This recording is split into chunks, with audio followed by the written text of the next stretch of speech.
সাথী সভাপতি, মঞ্চে উপস্থিত রয়েছেন এই জেলার নেতৃত্ব, আমার কমরেডরা, সাথীরা, বন্ধুরা যারা আজকে আমাদের এই সমাবেশে উপস্থিত হয়েছেন, প্রত্যেকে আমাদের তরফ থেকে সংগ্রামী অভিনন্দন, লাল সালাম। বেশ কদিন ধরে আমার শরীরটা ঠিক নেই, কখনো কাশি হচ্ছে, কখনো আক্কেল দাঁত উঠছে, কখনো গলায় ব্যথা, গিলতে পারছি না, ইত্যাদি ইত্যাদি। তো সাধারণভাবে যদি আমাদের অল্প শরীর টরীর খারাপ হয় তাহলে আমরা ওষুধ খাই না, যে নিজে নিজেই ঠিক হয়ে যাবে, একটু সময় দিই, বাড়িতে থাকি, রেস্ট নিই, মার খাবার খাই, একটু বাড়ির খাবার দাবার খাই, শরীর ঠিক হয়ে যাবে। যদি 2-3 দিনে শরীর ঠিক না হয় তখন বাড়ির লোকজন বলে যে না, শরীরটা ঠিক হচ্ছে না, এবার যা একটু ডাক্তার দেখিয়ে নে, ডাক্তার দেখিয়ে একটু ওষুধ টষুধ খা। অনেক সময় হয় শুধু ওষুধ খেলে ডাক্তার দেখালেও হয় না, যদি যেতে লেট হয়ে যায়, যদি যেতে সময় চলে যায়, ডাক্তারবাবু তখন বলেন আর ওষুধ খেয়ে লাভ নেই, এবার অপারেশন করতে হবে। পশ্চিমবঙ্গের মানুষের অবস্থাও সেরকম হয়েছে। 2011 সালে তারা যখন মমতা ব্যানার্জিকে নিয়ে এসেছিলেন, তৃণমূলকে নিয়ে এসেছিলেন, যখন তৃণমূলের ছোট বড় নেতারা ধীরে ধীরে পাড়ায় মাতব্বরি করছে, ভেবেছে তো হয়, কদিন যাক আপনা আপনি সব ঠিক হয়ে যাবে, কিছু করেনি। 2016-তে যখন আবার তারা ফিরে এসেছেন, 2019-এ যখন তৃণমূলের সঙ্গে আবার বিজেপিও সাঙ্গাত হয়ে তারা এই রাজ্যে ফিরে এসেছে, তখন মনে হয়েছে এবার একটু গন্ডগোল হচ্ছে, এবার একটু ডাক্তারের কাছে যেতে হবে, ডাক্তার দেখাতে হবে। কিন্তু ডাক্তারের কাছে দেখিয়ে ডাক্তার তো বলেছে যে আর ওষুধ টষুধ দিয়ে লাভ নেই, আর মিটিং মিছিল করে লাভ হবে না, এবার অস্ত্রোপচার চাই, এবার অপারেশন করতে হবে, তৃণমূল বিজেপিকে ওদের ভাষায় জবাব দিতে হবে। সেই 2024-এর ইলেকশন চলে এসেছে, 2024-এর লোকসভা ইলেকশন। এই তৃণমূল বিজেপি দুই দল 11 সালের পর থেকে, 2014-র পর থেকে একটু একটু করে যারা আমার দেশটাকে, আমার রাজ্যটাকে, আমার ভবিষ্যৎকে যারা বিক্রি করছে। এই ভারত, এই বাংলা সম্প্রীতির ভারত, নানা ধর্ম, নানা জাত, নানা ভাষা, নানা পরিধানের মানুষ একসাথে থাকতেন। 19 সালের পর থেকে প্রতিদিন প্রতিনিয়ত আমাদের মধ্যে লড়িয়ে দেওয়ার চেষ্টা ওরা করেছে। পশ্চিমবঙ্গের মমতা ব্যানার্জি বলে এসেছিলেন মা মাটি মানুষের কথা, বলেছিলেন পরিবর্তনের সরকার হবে, গরিব মানুষের সরকার হবে, আর নির্বাচনে জিতে আসার পর মা মাটি মানুষকে বিক্রি করে দিয়েছে, জমি বিক্রি করে দিয়েছে, মায়ের ইজ্জতকে বিক্রি করে দিয়েছে। 20,000, 15,000, 30,000 টাকায় নাকি ধর্ষণ হবার পর মা বোনেদের ইজ্জত দেওয়া যায়। মমতা ব্যানার্জিরা যা যা বলেছিলেন, নরেন্দ্র মোদীরা যা যা বলেছিলেন, একটা কথা ওরা রাখেননি। তাই 24-এর নির্বাচনে আমরা যখন ভোট দিতে যাব, 24-এর নির্বাচনে আমরা যখন আমাদের গণতান্ত্রিক অধিকার প্রয়োগ করব, তার আগে তো আমরা জিজ্ঞেস করব, দিদিমণি আপনি বলেছিলেন সরকারে আসলে 2 কোটি চাকরি দেবেন, কোথায় সেই 2 কোটি চাকরি? নরেন্দ্র মোদী বলেছিলেন সরকারে জিতলে, ক্ষমতায় আসলে 3 কোটি বেকারের চাকরি হবে, কোথায় সেই চাকরি? নরেন্দ্র মোদী বলেছিলেন যদি নোটবন্দি হয় আমি আর আপনি লাইনে দাঁড়াবো, আমাদের পুরনো নোটগুলো সরকারকে দিয়ে দেব, ব্যাংককে দিয়ে দেব, তাহলে নাকি কালা ধন আর থাকবে না, সব টাকা নাকি ফিরে চলে আসবে। বলেছিলেন প্রত্যেকের অ্যাকাউন্টে 15 লাখ টাকা আসবে। আপনারা যারা এখানে বসে আছেন, এসছে কারোর অ্যাকাউন্টে? 15 লাখ টাকা ছেড়ে দিন, 15,000 টাকা এসছে, 15 টাকাও এসছে। আসবে কি করে? সব টাকা তো অমিত শাহের ছেলের অ্যাকাউন্টে চলে গেছে। 100-150 কোটি টাকার মালিক হয়েছে অমিত শাহের ছেলে জয় শাহ। কি করে জয় শাহ? চাকরি বাকরি করে, ব্যবসা বাণিজ্য করে? কিচ্ছু করে না। বিসিসিআই এর প্রেসিডেন্ট বানিয়েছে, ওকে যদি হাতে একটা ব্যাট দিয়ে দেওয়া হয় আর আপনার পাড়ার ছেলে যদি তাকে বলে ওকে একটা বল কর, প্রথম বলেই ওকে আউট করে দেবে। সে নাকি হয়েছে বিসিসিআই এর প্রেসিডেন্ট, অমিত শাহের ছেলে বলে। এই আমার আপনার পকেটের টাকা, আমাদের অধিকারের টাকা, আমাদের গ্যাটের টাকা, আমাদের হকের টাকা, সেই সব টাকা চুরি করছে তৃণমূল বিজেপি দুজনে মিলে। আজকে কমরেডরা বলছিলেন ওই কলকাতায় বড় নাকি একটা কি সব জনগর্জন নাকি সব গর্জন হচ্ছে। যা গর্জনের চেহারা দেখলাম, ওর চেয়ে জোরে তো আমার বাড়ির বিড়ালটা ম্যাও ম্যাও করে ডাকে। এই যদি গর্জন হয়, ওই গর্জনের চাইতে আমার বিড়াল ভালো। সেই জনতার গর্জন বা জারি চোরেদের গর্জন, যাই গর্জনই আপনি বলুন না কেন, বড় যে চোর, বড় চোরের ছোট সাকরেত। অভিষেক ব্যানার্জি মাইকে দাঁড়িয়ে বলেছেন, আমাদের কথা বলেছেন, বামপন্থীদের কথা বলেছেন যে 100 দিনের কাজের টাকা মানুষ পাচ্ছে না। কেন পশ্চিমবঙ্গের বামপন্থীরা আমাদের সঙ্গে লড়ছে না? আমরা বলছি 100 দিনের কাজের টাকা যে মানুষ পাননি, তিনি তৃণমূল করুন, সিপিএম করুন, বিজেপি করুন, কোন রাজনৈতিক দল না করুন, প্রত্যেক মানুষই যাতে টাকা পায়, 100 দিনের টাকা তারা যাতে পায়, তার জন্য আমরা আন্দোলন করতে রাজি আছি। বামপন্থীরা করেছে, কৃষক সভা, এগ্রিকালচার ওয়ার্কার্স ইউনিয়ন, ক্ষেত মজুর সভা, সবাই মিলে আন্দোলন করেছে। আমরা বলছি আমরা গিয়ে আপনার পাশে বসবো, আপনার ধর্ণা মঞ্চে বসবো, কেন্দ্রের কাছ থেকে আমাদের বকেয়া টাকা পাওয়ার জন্য আমরা আপনার সঙ্গে থাকবো, কিন্তু আমাদের কয়েকটা শর্ত আছে। নরেন্দ্র মোদীর কাছ থেকে, বিজেপির কাছ থেকে পশ্চিমবঙ্গের টাকা চাওয়ার আগে আপনার ছোট বড় মেজ নেতারা এই গ্রামে গ্রামে 100 দিনের কাজ পাইয়ে দেব, জব কার্ড পাইয়ে দেব বলে যে টাকাগুলো হাতিয়েছে, সেই টাকাগুলো অভিষেক ব্যানার্জি আমাদের ফেরত দিতে পারবেন তো? এই পশ্চিমবঙ্গের বিভিন্ন এলাকায় এলাকায় আপনার নেতারা যে চাকরি পাইয়ে দেব, চাকরি দিয়ে দেবো বলে লাখ লাখ কোটি কোটি টাকা তুলেছেন, সেই সব টাকা ফেরত দিতে পারবেন তো? যদি টাকা ফেরত দিতে না পারেন, চাই না আমাদের টাকা, দেবেন না টাকা। ওই 200 দিন ধরে কলকাতার রাজপথে যে ছেলে মেয়েগুলো পরীক্ষায় পাশ করার পর শিক্ষিত বেকার যুবক যুবতী যারা ওই মাটিতে বসে রয়েছে, তাদের 5টা বছর 10টা বছর আপনি ফিরিয়ে দিন, আমরা আপনার সামনে এসে দাঁড়াবো, আমরা আপনার সঙ্গে এসে দাঁড়াবো, দেখি কার কত জোর আছে। চ্যালেঞ্জ দিলাম আমরা অভিষেক ব্যানার্জিকে। পশ্চিমবঙ্গের ছাত্র যুব আমার প্রজন্মের ছেলে মেয়েরা যাদের ভবিষ্যৎটা আপনারা বিক্রি করে দিলেন, 100-150 কোটি টাকার উপর বসেছিলেন ওই পার্থ চট্টোপাধ্যায়। ওই একটা অ্যাডভার্টাইজমেন্ট হতো না আগে, 7 তলা মল পুরোটাই শাড়ি। তৃণমূল আসার পরে অ্যাডভার্টাইজমেন্টের নামটা একটু বদলে গেছে, 7 তলা মল পুরোটাই চুরি।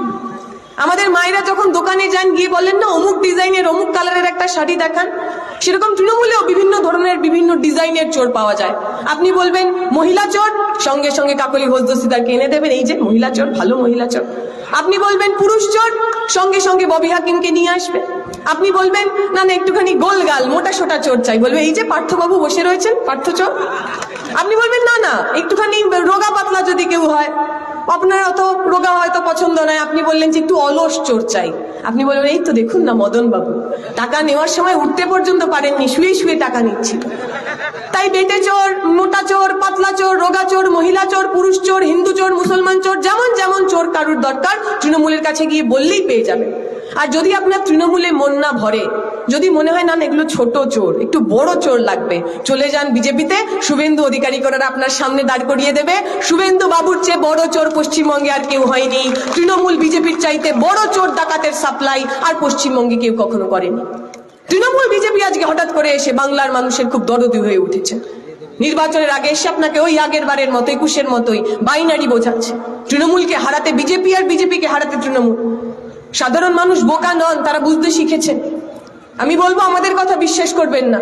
এই মমতা ব্যানার্জি নাম প্রকাশ করেছেন না 42 জনে, যারা যারা লোকসভা নির্বাচনে ঘাসফুল চিহ্নে লড়বেন, দেখবেন ওই 42 জনের মধ্যে 5 জন এমন লোক রয়েছেন যারা বিজেপির নেতা ছিলেন, বিজেপির এমএলএ ছিলেন, বিজেপির এমপি ছিলেন। নির্বাচনের আগে টুক করে তৃণমূলে এসেছেন, পট করে অমনি এমপির লোকসভা যে ক্যান্ডিডেট, যে প্রার্থী, সেই প্রার্থী হয়ে গেছে। অনেকে আবার প্রশ্ন করছেন যে আচ্ছা বিজেপি তো অর্ধেক সিটের আর কি প্রার্থী ঘোষণা করলো, বাকি সিটগুলো করলো না কেন? মমতা ব্যানার্জি তো 40টা সিট করে দিয়েছে। আমরা বললাম আপনি এখন আর বুঝতে পারেননি, তো আগে থেকেই কথা হয়েছিল। যে যে লোকগুলো তৃণমূলের ওই 41 জনের নামে পেল না, যে যে লোকগুলো তৃণমূলের টিকিট পেল না, আগের বার এর পরের বার যখন বিজেপি ওই বাকি 20 জনের নাম ঘোষণা করবেন, দেখবেন বিজেপির সমস্ত প্রার্থীদের মধ্যে ওই তৃণমূলের টিকিট না পাওয়া লোকগুলো 1 নম্বরে দাঁড়িয়ে আছেন। যারা যারা তৃণমূলের টিকিট পাননি সবাই চলে গেছে এখন বিজেপির অফিসের কাছে, ধর্ণা দিয়ে বসে আছে যে আমি টিকিট পাইনি, তৃণমূল ছেড়ে দিলাম, এবার আমি বিজেপি করবো, আমাকে একটা টিকিট দিয়ে দাও। দেখেছেন তো আপনারা, ওনাদের এমএলএ ছিলেন, বহু পুরনো এমএলএ, ছোকরা নয় যে 2 দিন আগে এসছে হঠাৎ করে তৃণমূল থেকে বিজেপিতে চলে গেছেন, বহু পুরনো এমএলএ। তিনি বললেন আমি দলে থেকে আর কাজ করতে পারছি না। কেন কাজ করতে পারছি না? কারণ আমার দল নাকি বিজেপির সঙ্গে সেটিং করছে। দল বিজেপির সাথে সেটিং করছে বলে আমি বিজেপিতে चले गलम। अजीब चीज है ये तृणमूल। जितना भी कोशिश करो इनके अंदर से बीजेपी के लिए जो प्यार है वो छुपता ही नहीं। এরা মুখে বলবে অনেক বড় বড় কথা বিজেপির বিরুদ্ধে, নানা ধরনের কথা বলবে, কিন্তু যেই সুযোগ পাবে, যেই একটুখানি ওই ইডি সিবিআই এদের একটু গলা চেপে ধরবে, সুর করে ওরা চলে যাবে। তৃণমূল এসে আপনার কাছে এসে বলবে যদি বিজেপিকে হারাতে হয়, যদি সাম্প্রদায়িক শক্তিকে হারাতে হয়, তাহলে তৃণমূলকে ভোট করুন। আচ্ছা, ওই আসানসোলের মানুষ ভোট দিয়েছিলেন তো, ভোট দিয়েছিলেন বাবুল সুপ্রিয়কে, বিজেপির এমপি ছিলেন উনি। মনে আছে তো আপনাদের ওই আসানসোলে যখন দাঙ্গা হলো? ওই আসানসোলে যখন দাঙ্গা হলো, বাবুল সুপ্রিয়র নেতৃত্বে যখন হিন্দু মানুষ মুসলমান মানুষ একে অপরের রক্ত নিয়ে হোলি খেলা করলেন, যখন ওই ক্লাস 10-এ পড়া ছেলেটা ওকে যখন খুন করলো, আর ইমাম সাহেবের কাছে এসে বলেছিল মানুষ যে ওই ছেলের যখন খুন হয়েছে যতক্ষণ না পর্যন্ত বদলা নেব ততক্ষণ আমরা বসবো না। কি বলেছিলেন ইমাম সাহেব? ইমাম সাহেব বলেছিলেন, আমি আমার ছেলে হারা হয়েছি, পুত্র শোক কি আমি জানি, একজন পুত্র হারা বাবার কি যন্ত্রণা হয় আমি জানি। আমি চাই না আর কারুর কোল খালি হোক, একটা মানুষের গায়ে আঁচ লাগবে না। ওই বাবুল সুপ্রিয়, যে বাবুল সুপ্রিয়র গায়ে ওই ইমাম শহীদের ওই রক্ত লেগে আছে, লাল রক্ত লেগে আছে ওর হাতে, ওই বাবুল সুপ্রিয় যিনি আসানসোলে দাঙ্গা করলেন, জানি না মমতা ব্যানার্জি কি এমন ঝালমুড়ি খাওয়ালেন, কদিন পর দেখলাম উনি তৃণমূলের মন্ত্রী পর্যন্ত হয়ে গেলেন। তাহলে যে বাবুল সুপ্রিয় বিজেপিতে গিয়ে দাঙ্গা করায়, সেই বাবুল সুপ্রিয় তৃণমূলে এসে দাঙ্গা আটকাবে? হতে পারে? জীবনে কোনোদিনও হয়েছে? যে বাবুল সুপ্রিয় আসানসোলের বুকে, পশ্চিম বর্ধমানের বুকে হিন্দু মানুষ মুসলমান মানুষকে একে অপরের মধ্যে লড়িয়ে দিলেন, ভিড়িয়ে দিলেন, সেই মানুষ তৃণমূলে এসে সাম্প্রদায়িক সম্প্রীতি রক্ষা করবে? হতে পারে? জীবনে কোনোদিনও কখনো হয়েছে? মমতা ব্যানার্জি ভেগ ধরছেন, প্রতিবার নির্বাচনের আগে এসে উনি ভেগ ধরেন সাম্প্রদায়িক শক্তিকে রুখতে নাকি মমতা ব্যানার্জিকে ভোট দিতে হবে। প্রতিবার নির্বাচনের আগে এসে উনি মুসলমানদের মসিয়া হন। দেখবেন এই 12 তারিখ থেকে রোজা মাস শুরু হচ্ছে, মমতা ব্যানার্জি রোজা রাখেন না, উপোস করেন না, দিনের বেলা গান্ডে পিন্ডে খান, সন্ধ্যাবেলায় মাথায় সাদা কাপড় দিয়ে ওই রেড রোডে চলে যান, ইনশাআল্লাহ সুবহানাল্লাহ চোখ বন্ধ করে। কি বলেন? ও নিজেও জানে না, উল্টো দিকের লোকও জানে না, কোরআনের একটা আয়াত কিচ্ছু পর্যন্ত পড়েনি, অথচ নাটকটা পুরো করতে হবে। কেন? কারণ ওর মনে হয় এই নাটক করলে বোধহয় মুসলিম সম্প্রদায়ের মানুষ তৃণমূলকে ভোট দেবে। আপনি ভেবে দেখুন তো, যখন পশ্চিমবঙ্গের মুখ্যমন্ত্রীর নাম ছিল বুদ্ধদেব ভট্টাচার্য বা জ্যোতিবাবু, দেখেছেন কখনো মাথায় সাদা ফেজ টুপি পরে কোথাও গিয়ে উনি নামাজ আদা করছেন? করেননি। মুখ্যমন্ত্রী প্রধানমন্ত্রীর কাজ এটা নয়। আপনার ধর্ম আপনি পালন করবেন, তা নিয়ে কোনো প্রশ্ন নেই, কিন্তু ভোটের জন্য, রাজনৈতিক জন্য ওই ধর্মের ভেগ ধরা, এই কাজ প্রধানমন্ত্রী মুখ্যমন্ত্রীর নয়। প্রধানমন্ত্রী মুখ্যমন্ত্রীর কাজ রাজ্যের নাগরিককে বাঁচানো, রাজ্যের নাগরিককে নিরাপত্তা দেওয়া। 1992 সালে যখন বাবরি মসজিদ ভাঙা হলো, সারা দেশ জুড়ে যখন দাঙ্গার আগুন জ্বলছিল, আপনার পশ্চিমবঙ্গে একটা মানুষের গায়ে আঁচ লাগেনি। 2002 সালে গুজরাটে দাঙ্গা হয়েছে, ট্রেনের পর ট্রেন মানুষকে পুড়িয়ে দেওয়া হয়েছে, গর্ভবতীর মার পেট থেকে ত্রিশূলের ওপর ওই শিশু নিয়ে আমরা নাচ দেখেছি। সারা দেশ জুড়ে যখন দাঙ্গা হচ্ছিল, আপনার পশ্চিমবঙ্গের বুকে হিন্দু হন মুসলমান হন একটা মানুষের গায়ে আঁচ লাগেনি। কেন জানেন? কারণ আমার রাজ্যের মুখ্যমন্ত্রীর নাম ছিল বুদ্ধদেব ভট্টাচার্য, আমার রাজ্যের মুখ্যমন্ত্রীর নাম ছিল জ্যোতিবাবু, যারা মাইকে দাঁড়িয়ে বলতে পারতেন এটা পশ্চিমবঙ্গ, এখানে দাঙ্গা করতে আসলে মাথা ভেঙে গুড়িয়ে দেওয়া হবে, কোনো হিন্দু মুসলমান দেখা হবে না। মুখ্যমন্ত্রীর কাজ ওইটা। মুখ্যমন্ত্রীর কাজ ওই জ্যোতিবাবুর মতো। যখন দাঙ্গা হচ্ছে, হুটখোলা জিপে পৌঁছে গেছিলেন, রাজ্যের মুখ্যমন্ত্রী দাঙ্গা কবলিত এলাকায় গেছেন, দাঙ্গা কবলিত এলাকায় গিয়ে ওই হুটখোলা জিপের ওপর দাঁড়িয়ে বলেছিলেন যে আমি শুট অ্যাট সাইটের অর্ডার দিলাম, কেউ যদি দাঙ্গা করতে আসে মাথা লক্ষ্য করে গুলি করবে। এইটা হলো সরকারের কাজ। আজকে মমতা ব্যানার্জি বড় বড় কথা বলবেন, কখনো মুসলিমদের কথা বলবেন, কখনো মা বোনেদের কথা বলবেন, অথচ সেই মুসলিম পরিবারের ছেলেটা মেয়েটা মাদ্রাসা কমিশন পরীক্ষায় পাশ করার পর যদি রাস্তায় নেমে জিজ্ঞেস করে দিদি আমার চাকরিটা হলো না কেন, তাকে লাঠির বাড়ি ওই মমতা ব্যানার্জি মারবে। মমতা ব্যানার্জি বলবেন আমরা লক্ষ্মীর ভান্ডার করেছি, মা বোনেদের হাতে 500 টাকা দিয়েছি। আচ্ছা, সন্দেশখালীর মায়েরা তারা লক্ষ্মীর ভান্ডার পাননি? সন্দেশখালীর যে মা বোনেদের সঙ্গে দিনের পর দিন মমতা ব্যানার্জির শাহজাহান উত্তম শিবুরা গণধর্ষণ করলো, তারা লক্ষ্মীর ভান্ডার পাননি? অনেকে বলছেন এখানে কমরেডরা যে আজকে যারা ব্রিগেডে গেছে, আগের বার ওরা ডিম ভাত খেতে গেছিল, এখন নাকি ডিম ভাতটা পুরনো হয়ে গেছে, এখন আর ডিম ভাত খেতে যাচ্ছে না, তৃণমূলের লোকজন ব্রিগেডে নাকি পিঠে খেতে যাচ্ছে। ব্রিগেডে ওরা পিঠে খেতে যাচ্ছে। সন্দেশখালীর মা বোনেদের রাত্রিবেলা 1টার সময় পিঠে বানানোর জন্য নাকি ডাকা হতো। আপনারা দেখেছেন তো ছবি, ওই মা বোনেরা বটি নিয়ে লাঠি নিয়ে রাস্তায় নেমেছে। তাই তৃণমূল বিজেপির যে লোকেরা ভাবছে যে মাথার ওপর যদি সরকার থাকে, মাথার ওপর যদি পুলিশ থাকে, তাহলে যা খুশি করা যায়, আপনারা জেনে রাখবেন আপনাদের পুলিশের লাঠি, আপনাদের জেল, এই সমস্ত কিছুর ওপরেও একটা বিচার রয়েছে, সাধারণ মানুষের বিচার। জনতা যখন লাঠি নিয়ে বটি নিয়ে রাস্তায় নামে, তখন মাথার ওপর সরকার থাকলেও কেউ পার পায় না। যেমন করে উত্তম শিবুর শাহজাহানদের ওই ভেড়ি জ্বালিয়ে দিয়েছে, বাড়ি জ্বালিয়ে দিয়েছে সাধারণ মা বোনেরা, পাড়ার তৃণমূল বিজেপি নেতারা তৈরি হন। যারা যারা অন্যায় করেছেন প্রত্যেকের সঙ্গে সন্দেশখালী মডেল হবে, আমার মা বোনেরা পথ দেখাবেন, আমরা তাদের পিছনে দাঁড়াবো। পশ্চিমবঙ্গের তৃণমূল বিজেপি তৈরি হোক, পশ্চিমবঙ্গের তৃণমূল বিজেপি তৈরি হোক। বিজেপির সরকার, আরএসএস বিজেপি প্রতিদিন আপনার মাথায় নতুন করে ধর্মের বিষ ঢুকিয়ে দিচ্ছে। তারা বলছেন আপনি যদি হিন্দু ধর্মাবলম্বী হন, আপনি যদি হিন্দু হন, তাহলে নাকি বিজেপিকে ভোট করতে হবে। हिंदू खतरे में है, इसलिए अगर हिंदुओं को बचना है तो बीजेपी को को वोट करना है। मैं उनसे सवाल पूछना चाहती हूँ, पिछले 9.5 साल में इस देश के अंदर 1,40,000 কৃষক আত্মহত্যা করেছে, ফসলের দাম না পেয়ে আত্মহত্যা করেছে 1,40,000 মানুষ। নরেন্দ্র মোদী কথায় কথায় বলেন যে ভারত হলো হিন্দুদের দেশ। ভারতে যদি সংখ্যাগরিষ্ঠ হিন্দু হয়, যদি 70% মানুষ হিন্দু হন, তাহলে 1,40,000 যে কৃষক যারা ওই কীটনাশক খেয়ে আত্মহত্যা করলো, তাদের মধ্যে 80,000 লোক তো হিন্দু। দেখেছেন কখনো আরএসএস বিজেপির লোককে ওই হিন্দু মরে যাওয়া কৃষকগুলো সম্পর্কে একটা শব্দ কথা বলতে? আপনার বাড়িতে যারা রাম মন্দির উদ্বোধনের দিন ওই চাল দিতে এসেছিল, বলেছেন নাকি তারা ওই 80,000 মরে যাওয়া কৃষকের কথা বলেছেন? তারা কেন আত্মহত্যা করলো? ওরা কিসের দুঃখ যন্ত্রণা ছিল এত ওদের? কৃষি ঋণ নিয়েছিল সরকারের কাছ থেকে 5,000, 10,000, 20,000, ম্যাক্সিমাম 1 লাখ। কেন নিতে হয়েছিল কৃষি ঋণ? সারের ভর্তুকি কেন্দ্রের সরকার তুলে দিয়েছে, সারের যা দাম বেড়ে গেছে, পকেটের টাকা দিয়ে আর সার কেনা যায় না, কৃষি ঋণ নিতে হয়। বীজের টাকা, কীটনাশকের টাকা, যা যা ভর্তুকি আগে কেন্দ্রের সরকার দিত, সব ভর্তুকি ওরা তুলে নিয়েছে। যা দাম বেড়ে গেছে, নিজের পয়সায় আর চাষ করা যায় না, কৃষি ঋণ নিতে হয়।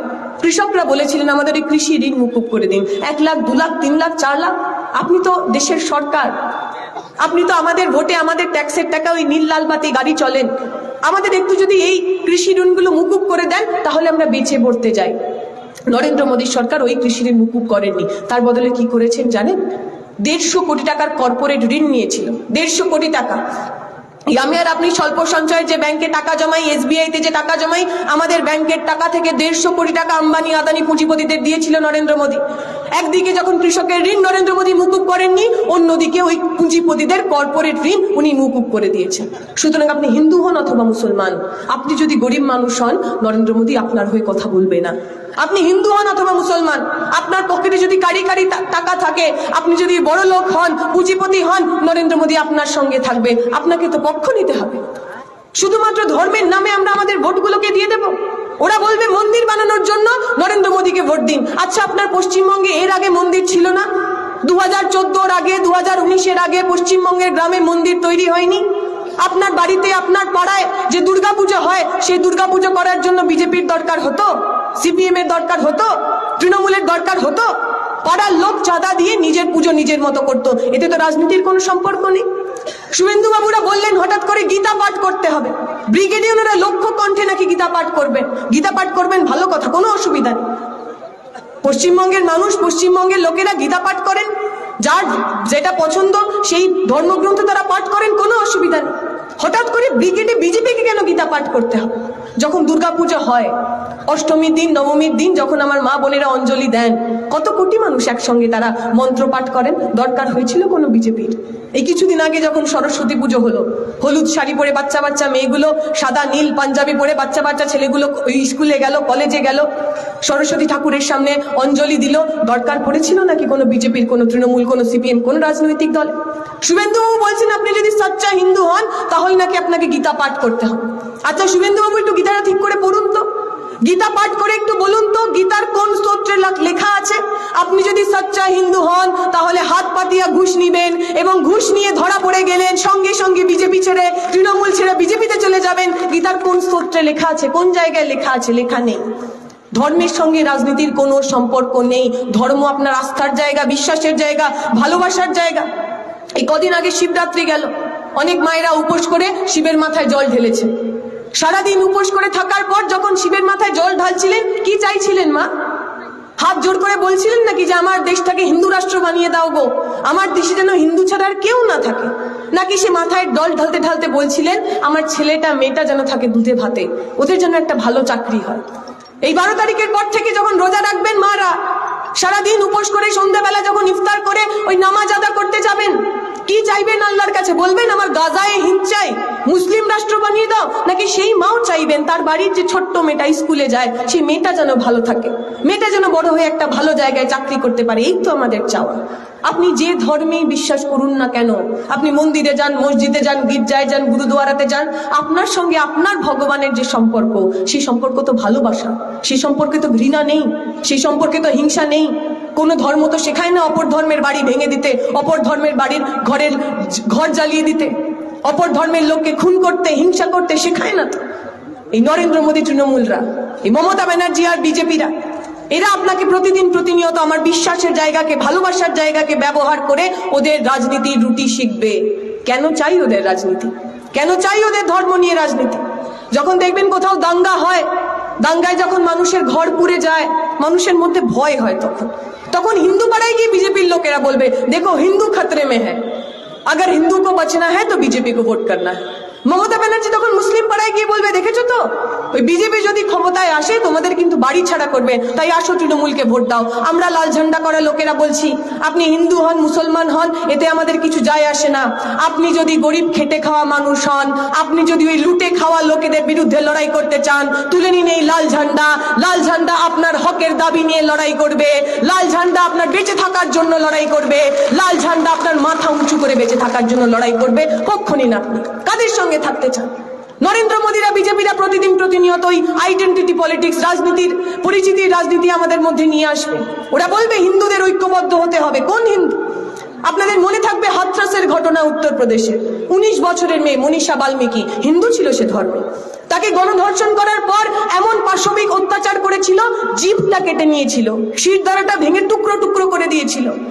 আমরা যখন চেষ্টা করেছি, বাইরে থেকে লোকজন যাওয়ার চেষ্টা করেছে, 144 ধারা দিয়ে আমাদের ভিতরে ঢুকতে দেয়নি। ওই মনীষা বাল্মীকি হিন্দু ছিল না? হিন্দু ছিল না ওই মেয়েগুলো? হরিয়ানার গ্রাম থেকে উঠে আসা সাক্ষী মালিক, বিনেশ ফোগাটরা, যারা আমার দেশের হয়ে কুস্তি করেছেন, অলিম্পিকে সোনা জিতে এনেছেন, এশিয়াডে মেডেল জিতে এনেছেন, তাদের সঙ্গে প্রতিদিন ধর্ষণ করেছেন বিজেপির এমপি ব্রিজভূষণ শরণ সিং। তারা যখন রাস্তায় নেমে বলেছেন, আমরা দেশের জন্য এত কিছু করলাম, দেশ আমার সম্মানের জন্য দাঁড়াবে না? নরেন্দ্র মোদী আমাদের সঙ্গে সেলফি তুললেন আমাদের মেডেল নিয়ে, অথচ আজকে যখন আমার শরীরের ওপর ধর্ষণ হলো তখন নরেন্দ্র মোদী আমাদের সঙ্গে দাঁড়াবেন না? ছিল না ওই মেয়েগুলো হিন্দু?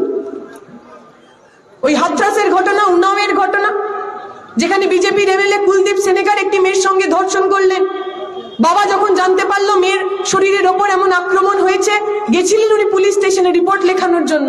পুলিশ স্টেশনের মধ্যে পিটিয়ে খুন করা হয়েছিল ওই ছোট্ট মেয়েটির বাবাকে। ওই বাবা, ওই মেয়ে, ওরা হিন্দু ছিল না? কেমন হিন্দু? কিসের হিন্দু? কাদের জন্য বিজেপি কথা বলছে? ওদের হিন্দুত্বে মহিলাদের কোনো জায়গা নেই। ওদের হিন্দুত্ব বাদে আপনি যদি গরিব হন, শূদ্র হন, এসসি হন, এসটি হন, ওবিসি হন, আপনার কোনো জায়গা নেই। ওরা বিশ্বাস করে একলব্যের আঙুল কেটে নেওয়ার। কে ছিল একলব্য? কি দোষ করেছিল একলব্য? একলব্য নিষাদের ছেলে, একলব্য আদিবাসীর ছেলে। একলব্যের খুব ইচ্ছা সে দ্রোণাচার্যের কাছ থেকে ধনুর্বিদ্যা শিখবে। সে গেছে দ্রোণাচার্যের কাছে। দ্রোণাচার্য বলেছে, আমি রাজার ছেলেদের ধনুর্বিদ্যা শেখাই, তুমি আদিবাসীর ছেলে, তুমি নিষাদের ছেলে, তোমাকে আমি শেখাবো না। কিন্তু একলব্যর মনে মনে ভীষণ জেদ। একলব্য মাটির মূর্তি তৈরি করেছে, দ্রোণাচার্যের মূর্তি তৈরি করেছে, আর ওই মূর্তির সামনেই কঠোর অনুশীলন শুরু করেছে।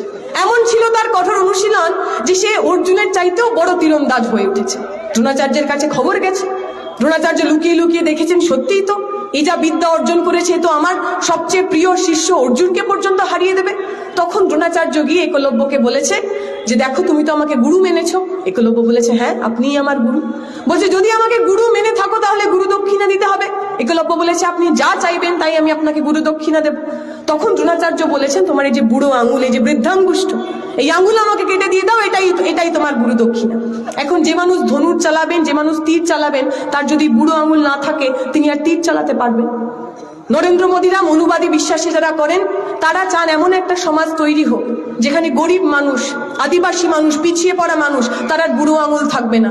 আমরা বলছি, আমরা যারা বামপন্থী রাজনীতি করি, ছাত্র রাজনীতি করি, এই বিগত বছরগুলোতে কয়েকশো বছর ধরে যে সমস্ত প্রান্তিক মানুষগুলোকে ওরা একলব্য করে তুললো, প্রত্যেকের হাতে তীর ধনুক তুলে দেওয়ার জন্য, প্রত্যেকের হাতে পড়ার বই তুলে দেওয়ার জন্য, প্রত্যেকের স্কুল কলেজে যাওয়ার জন্য আমরা লড়াই করি। আপনাকে পক্ষ নিতে হবে, কাদের সঙ্গে আপনি থাকবেন?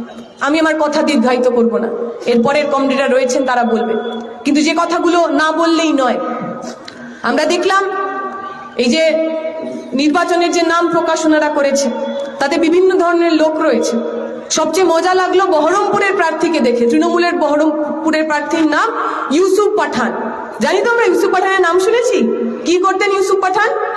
ক্রিকেট খেলতেন। এখন আমি যদি কালকে গিয়ে বলি, আমি দীপশিলা ধর, আমি কালকে থেকে ক্রিকেট খেলবোই খেলবো, আপনারা আমাকে খেলতে নেবেন? নেবেন না তো, কারণ আমি ক্রিকেট খেলা জানি না। পশ্চিমবঙ্গে মমতা ব্যানার্জি এমন একটা রাজনীতি শুরু করেছেন যেখানে রাজনীতি করার জন্য আপনাকে রাজনীতি জানতে হবে না।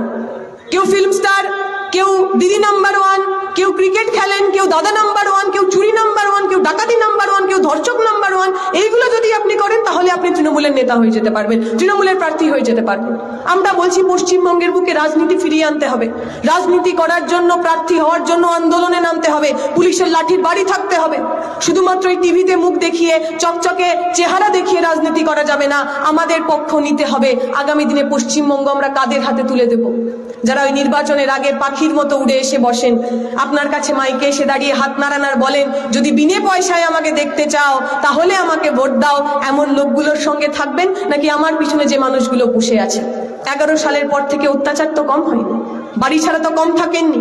আমার সামনে আপনারা যারা বসে আছেন, শুধুমাত্র লাল ঝান্ডা করার অপরাধে অত্যাচার তো আপনারা কম সয়েননি। কিন্তু আমরা বামপন্থীরা জানি, যারা লাল ঝান্ডার রাজনীতি করে, আমাদেরকে খুন করা যায়, আমাদেরকে শহীদ করা যায়, কিন্তু লাল ঝান্ডার সঙ্গে আমরা গদ্দারি করতে শিখিনি। আপনিও যদি আপনার ভবিষ্যৎ এমন কারোর হাতে দিতে চান যে আপনার সঙ্গে গদ্দারি করবে না, তাহলে এই 2024-এর নির্বাচনে দিকে দিকে লাল ঝান্ডার মানুষদের জয়ী করে তুলুন। যে কথা বলে শেষ করব, যখন এখানে বসেছিলাম, কমরেড বললেন শহীদ পরিবারের ছেলে এসেছেন এখানে, শহীদ পরিবারের লোকেরা আমাদের মাঠে আজকে এসেছে। আমরা গর্ব করে বলি, ওরা বলে যে ওদের কাছে অনেক কিছু আছে। বিজেপি বলবে ওদের কাছে ইডি আছে, সিবিআই আছে, ইলেকটরাল বন্ডের কোটি কোটি টাকা আছে। মমতা ব্যানার্জি বলবেন ওর কাছে ভাইপো আছে, ভাইপোর কালীঘাটের কাকু আছে, যার আওয়াজ আমরা এখনো শুনতে পাচ্ছি না। আরো অনেক এরকম চোর ডাকাত ওদের কাছে রয়েছে। আমাদের কাছে ওই শহীদ বাড়ির লোকেরা রয়েছে, যারা নিজের বাড়ির ছেলেটাকে শহীদ করার পরেও লাল ঝান্ডা নিয়ে রাস্তায় এসেছেন। কারণ আমাদের রাজনীতিতে পিছিয়ে যাওয়া যায় না, আমাদের রাজনীতিতে গদ্দারি করা যায় না, আমাদের রাজনীতিতে শিরদাঁড়া বিক্রি করা যায় না। এই অঞ্চলের মানুষ প্রতিজ্ঞা নিন, শপথ নিন যে কমরেডরা শহীদ হলেন, বর্ধমানের মাটি, আন্দোলনের মাটি, লড়াইয়ের মাটি, শহীদদের মাটি, ওই শহীদের রক্ত ছুঁয়ে শপথ করুন।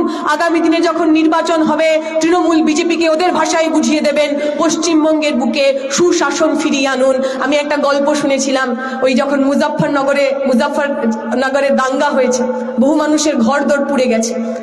একজন চাচা, মুসলিম চাচা, তার বাড়ির সামনে বসে আছেন, বাড়ি ঘর পুড়ে গেছে, বাড়ির লোকজনের আতাপাতা নেই।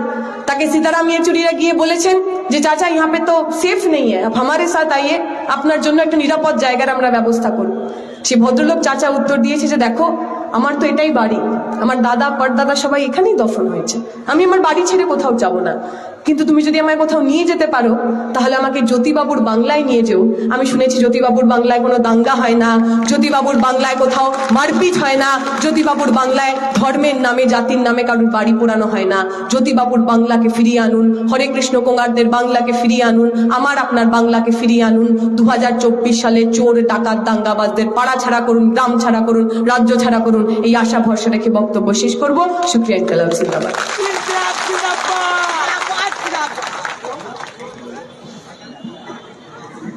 এখন এই সমাবেশে আমাদের সবশেষ বক্তা, আমাদের পার্টির কেন্দ্রীয় কমিটির সদস্য, পার্টির রাজ্য সম্পাদক মণ্ডলীর সদস্য কমরেড আভাস রায়চৌধুরী।